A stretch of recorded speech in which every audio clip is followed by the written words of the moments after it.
Bismillahirrahmanirrahim. Assalamualaikum warahmatullahi wabarakatuh. Alhamdulillahi rabbil alamin. Sallallahu wasallam ala nabiyyina Muhammadin wa ala alihi wa sahbihi ajma'in. Wa ashhadu an la ilaha illallah wahdahu la syarika lah. Wa ashhadu anna Muhammadan abduhu wa rasuluhu la nabiyya ba'dah. Ya ayyuhalladzina amanu ittaqullaha haqqa tuqatih wa la tamutunna illa wa antum muslimun. Amma ba'du fa inna asdaqal hadithi kitabullah wa khairul hadi hadi rasulih Muhammad sallallahu alaihi wa alihi wasallam wa syarrul umuri muhdatsatuha fa kullu muhdatsatin bid'ah wa kullu bid'atin dalalah wa kullu dalalatin finnar. Ikhwatal Islam, pemirsa yang dirahmati Allah tabaraka wa taala, keluarga besar Pesantren Islam Hidayatun Najah, dimanapun saja Anda berada, anak-anakku, para santri, putra dan putri yang kami cintai karena Allah. Alhamdulillah, kita dipertemukan kembali dalam majelis yang berbahagia ini bersama kitab Riyadhus Shalihin min Kalami Sayyidil Mursalin lil Imam An-Nawawi dan syarah Riyadhus Shalihin Syekh Muhammad bin Shalih Al-Utsaimin rahimahumullah rahmatan wasi'ah wa jazahum wa lil ummatil Islam khairul jaza.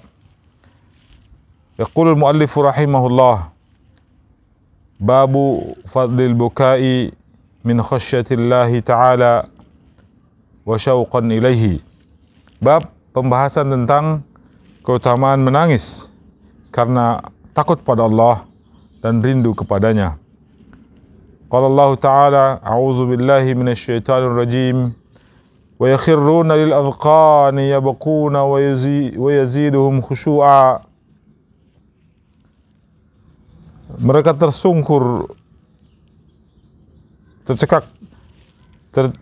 tercekik tenggorokan mereka karena menangis dan bertambah khusyuk.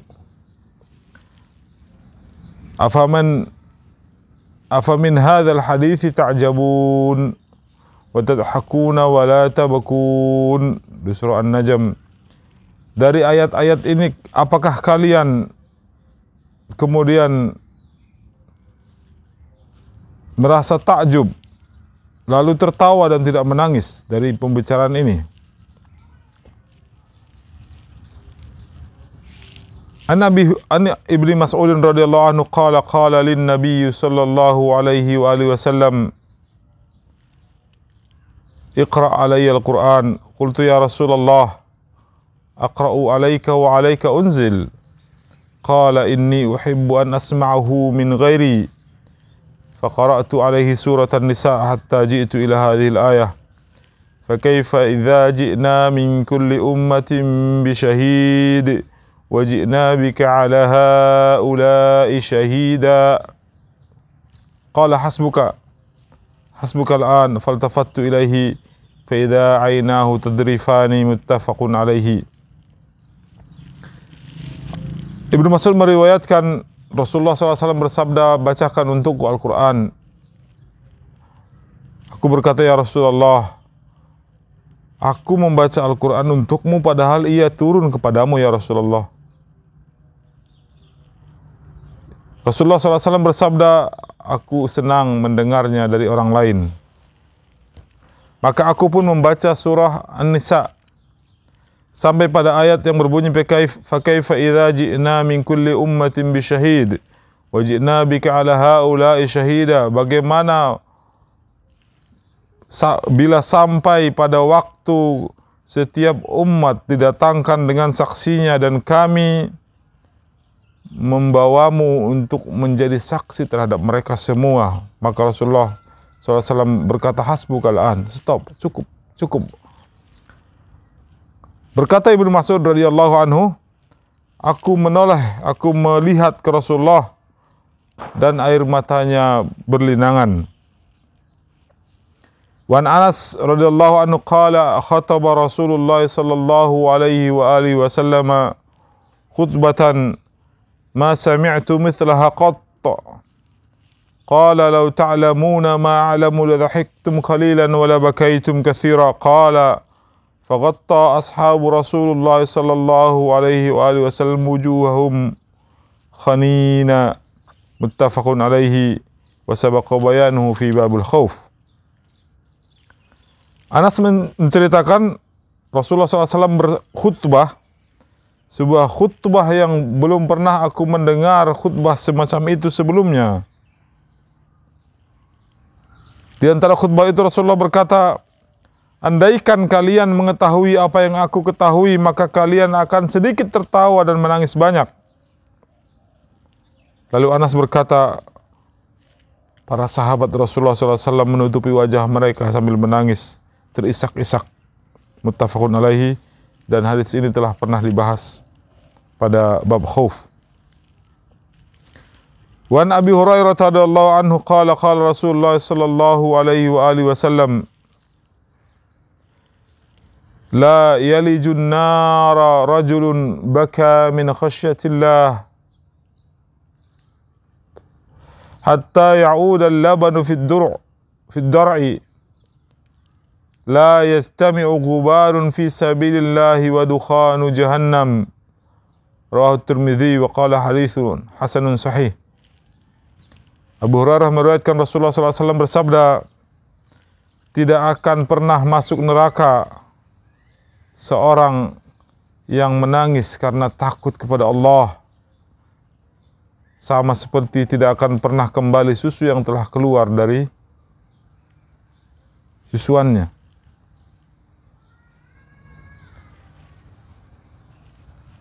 Sama tidak akan pernah berkumpul debu-debu pada fisabilillah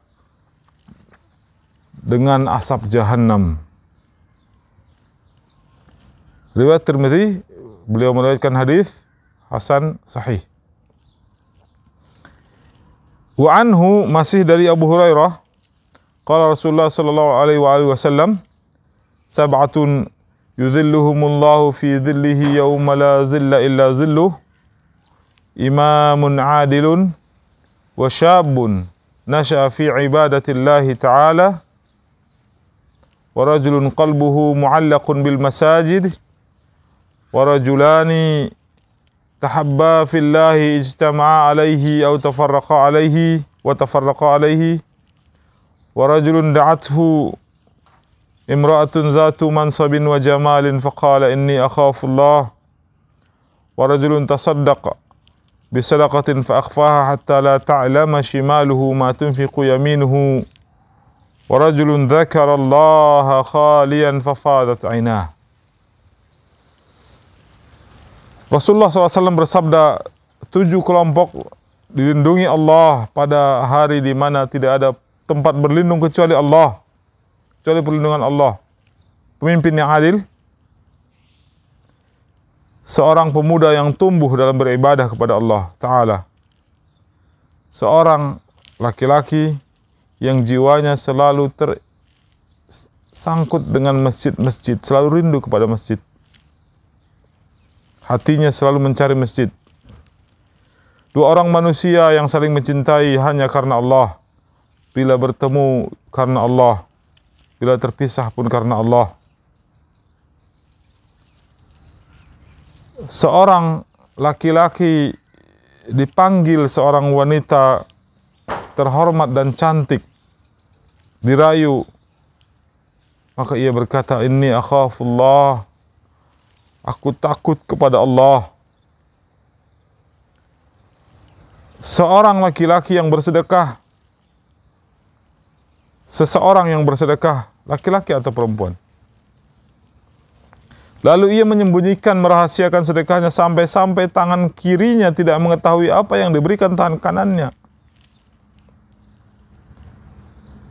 Rajulun dzakarallaha khaliyan fafadat 'ainah.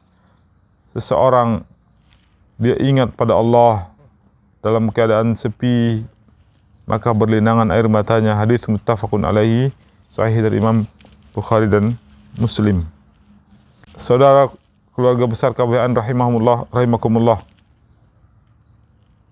masih dalam pembahasan al-buka, fadlul buka min khasyatillah, keutamaan menangis karena khasyah Allah.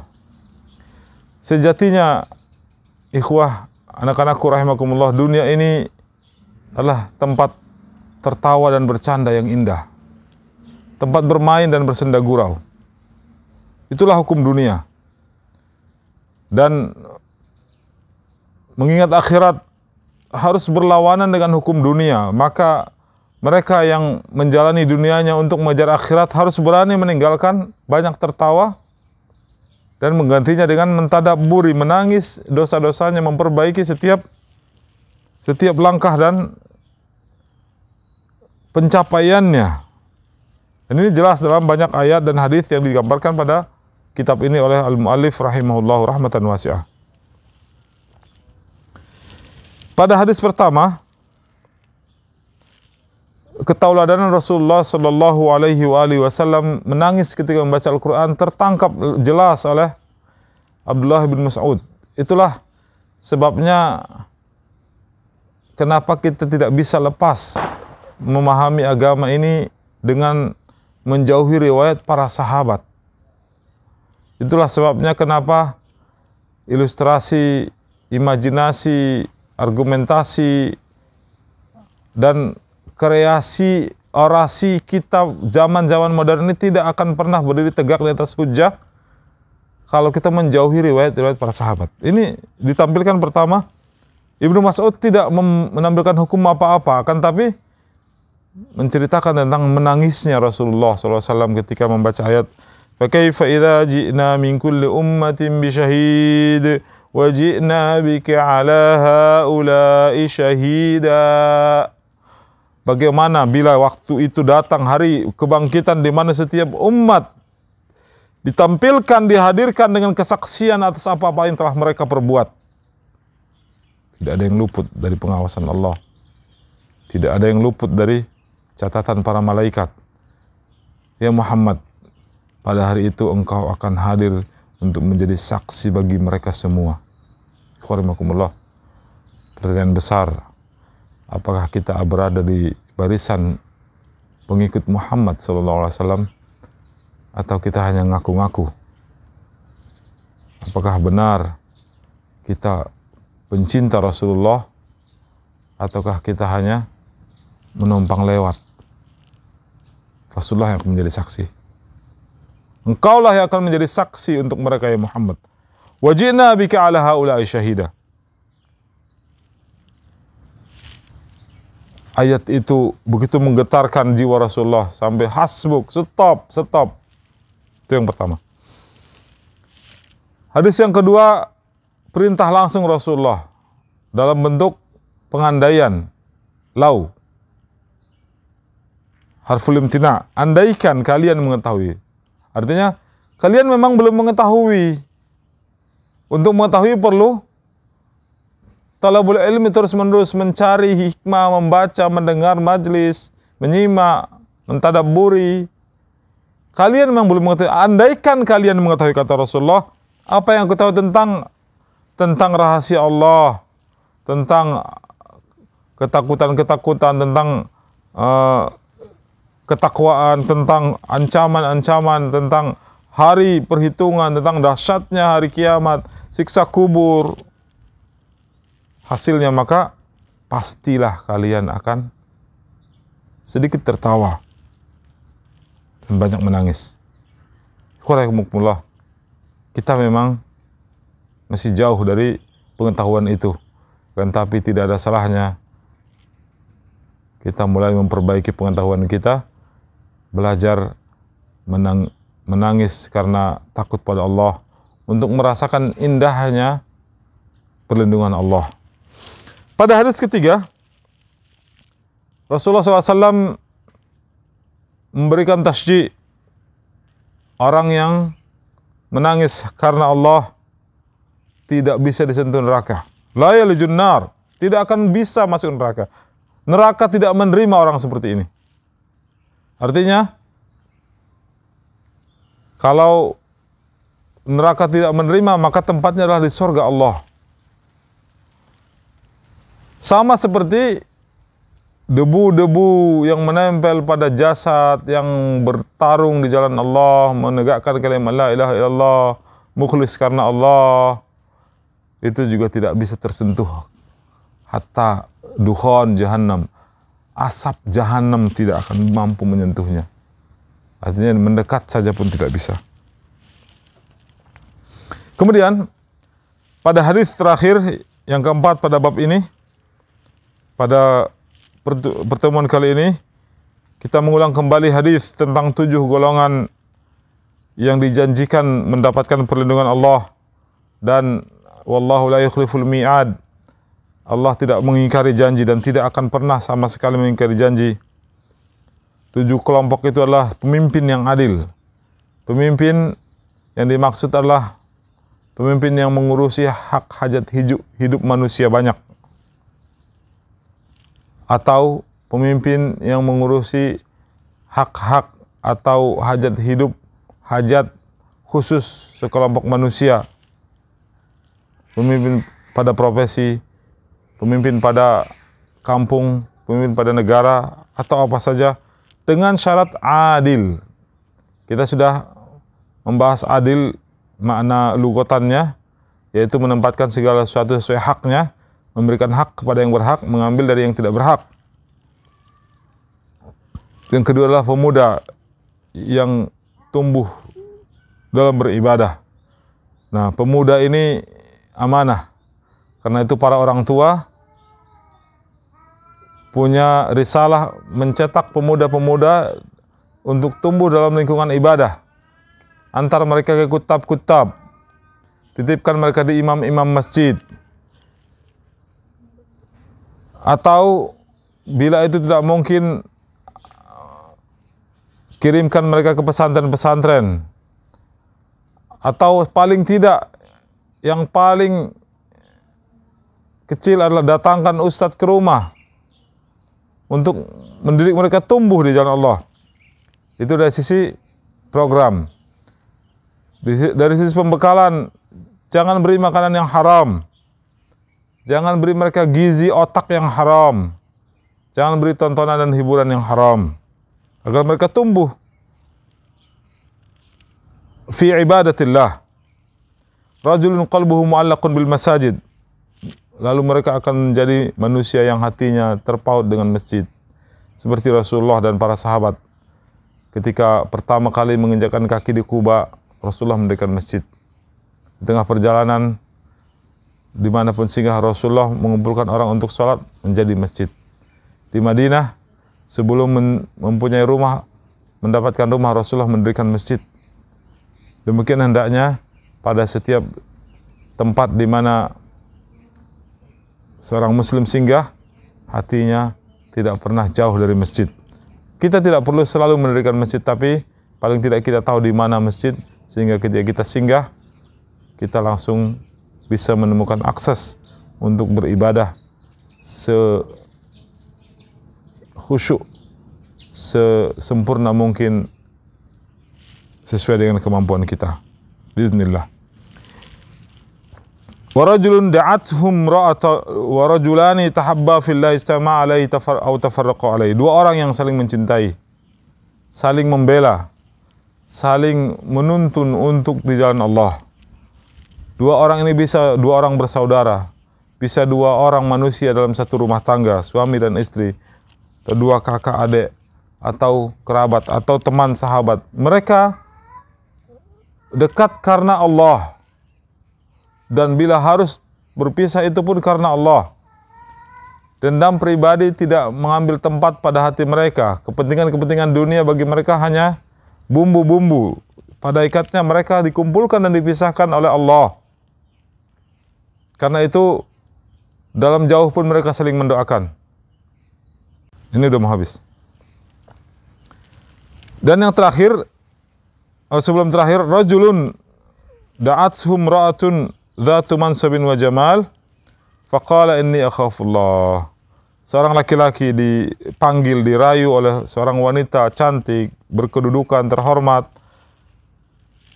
Maka ia mengatakan inni akhafullah. Kisah ini lebih tegas ada pada kisah Nabi Yusuf alaihi salatu wassalam, dan kita semua sudah tahu janji Allah bagi orang-orang yang menjaga dirinya dan tidak ada alasan apapun yang lebih kuat daripada mengakui dan mengatakan inni akhafullah. Rajulun tasaddaqa fa akhfaha, seseorang bersedekah lalu menyembunyikan. Taib, anak-anak yang rahmatullah tabaraka wa ta'ala, di zaman serba Android ini, menyembunyikan sedekah menjadi pekerjaan yang luar biasa berat. Jangankan bersedekah, sekedar baru niat ingin memberi saja sudah beredar duluan. Ini tantangan berat. Mampukah kita menyembunyikan amalan-amalan baik kita? Di antaranya termasuk sedekah yang ringan-ringan. Barangkali ada orang yang terus-menerus mengumumkan donasi. Tapi boleh mengumumkannya untuk tujuan tasji kepada orang lain. Akan tetapi bagi pelakunya, wa in tukhfuha fahuwa khairul lakum. Sembunyikan, maka itu yang terbaik. Dan bila kalian mampu menyembunyikan, maka itulah yang terbaik. Seolah-olah tangan kirinya tidak mengetahui apa tangan kanannya. Apa yang dikerjakan tangan kanannya. Kalau kita ibaratkan dalam kinayah, tangan kiri dan tangan kanan, itu dua orang pengawal di kiri dan kanan. Pengawal di kanan diperintahkan memberikan sumbangan, pengawal di kiri nggak tahu apa-apa. Tetap menjadi rahasia. Tidak ada posting-posting media. Tidak ada laporan-laporan dan lain sebagainya. Yang terakhir, warajulun dzakarallaha khaliyan fafadat 'ainah. Rajulun, ia berzikir, ia ingat Allah dalam sepi. Tidak ada lagi makhluk yang menghalanginya dari Allah. Maka bercucuranlah air matanya. Rindu kasih sayang Allah. Cinta, khauf, raja membaur menjadi satu, maka air matanya tumpah, tidak terkendali, dan jiwanya tenang, jiwanya pasrah di hadapan Allah tabaraka wa ta'ala. Wa akhiru da'wana alhamdulillahi rabbil alamin. Assalamualaikum warahmatullahi wabarakatuh.